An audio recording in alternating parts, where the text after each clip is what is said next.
Hey Dan, question for you. Okay. Everybody has to have 20% down for a down payment on a house, right? Yeah, no. Very. Everybody says that. Everybody says that. That's the old adage. Yeah, Okay. but no, it isn't. It isn't the case.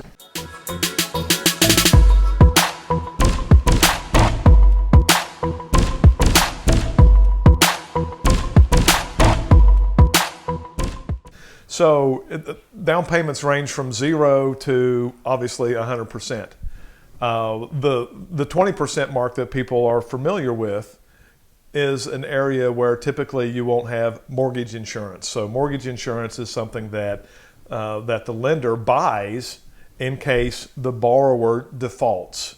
So the 20% down is it's good because it gives you no mortgage insurance, but at the same time, it isn't always feasible. Okay. You know, society has a hard time saving money because of all the pressures of buy this, you want this, the new and shiny, you know, the iPhone 20, whatever, you know, got to have it. So we don't have a lot of money in the bank because of that. So we've made it easier on everyone. So your USDA and your VA loans can be 0 down. With good credit, you can buy a conventional at 3% down. Wait a minute. Conventional, I thought, was only 20%. No, not the case. So conventional can be 3%. 3% down, yes. And then you get into your FHA at 3.5% down. Okay. Yeah, so those are typically the loans and the down payments, but they do vary. And off of each of those, if you put money down that exceeds that, you can get a lower mortgage insurance. Okay. So your mortgage insurance breaks are on the conventional loan are at 3, 5, 10, and 15% down. And your premium for that insurance is going to be less the more money you put down because the bank understands that you're invested more into this transaction. Okay. You know, so a 3% down is going to have more mortgage insurance than a 15% down. Okay.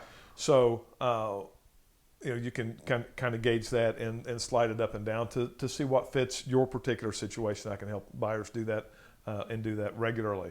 You know, so instead of putting 11% down, I'll suggest that maybe they put 15% down to get this particular mortgage insurance amount, sometimes called MI, sometimes called PMI. The same thing, it's mortgage insurance. But you want to hit those brakes because sometimes it doesn't make a lot of sense to put that extra $4,000 down because you're not going to lower that mortgage insurance.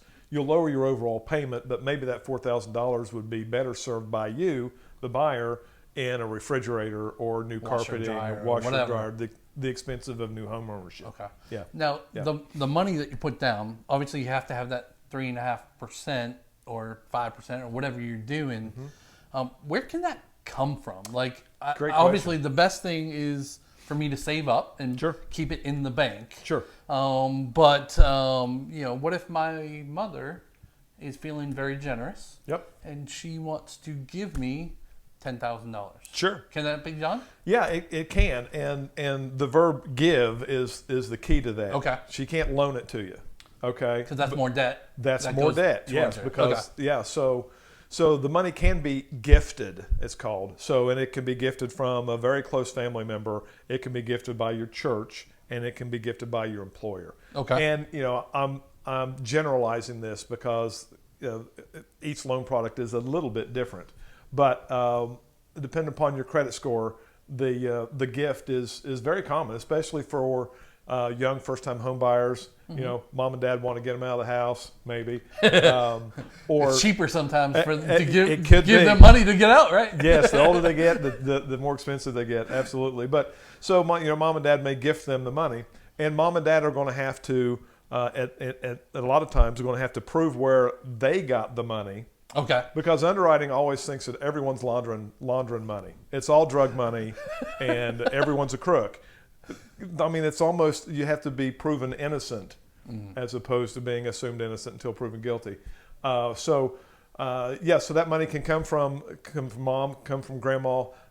We will probably ask mom or grandma to see that bank statement to show that she just didn't put $3,000 If you've seen the episode where we talked about mattress money, sometimes the buyer will give that money to mom and mom puts it into the bank, and try to circumvent that. But no, that's bad. Don't do that.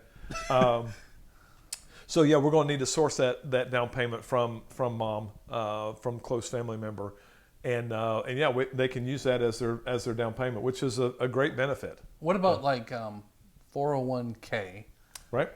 So I know at my previous employer, I used to be able to take 401k loans, but you probably can't do that because that's debt. I'm assuming because you have to pay that money back, right? Actually, you can do that because you're in essence you're paying yourself back. Oh, okay. So you can't default on that necessarily. I gotcha. That makes sense. So then, but you want to talk with your HR people whenever you ding your 401k, because sometimes if you change jobs, they may call for some of that money back, depending upon how much you're vested into into that process. You haven't been there a couple of years. I don't perceive to be or profess to be an expert at that, so I always send them back to their HR department to make sure that there are no hiccups in that whole process. Because the last thing you want to do is change your job and think everything's great, and then your 401k say, hey, you owe me $20,000.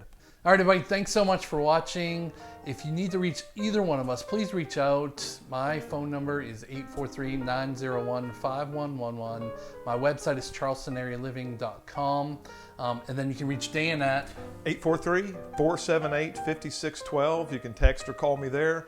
You can find me at www.dcymm.com, or you can find me on Facebook at Dan Crance, your mortgage man. Post a lot of articles on there, especially for first-time home buyers to read. So, awesome. Yeah, please reach out. Conversations are free. Yes. All right, everybody. Have a great one. Thanks so much. Thank you.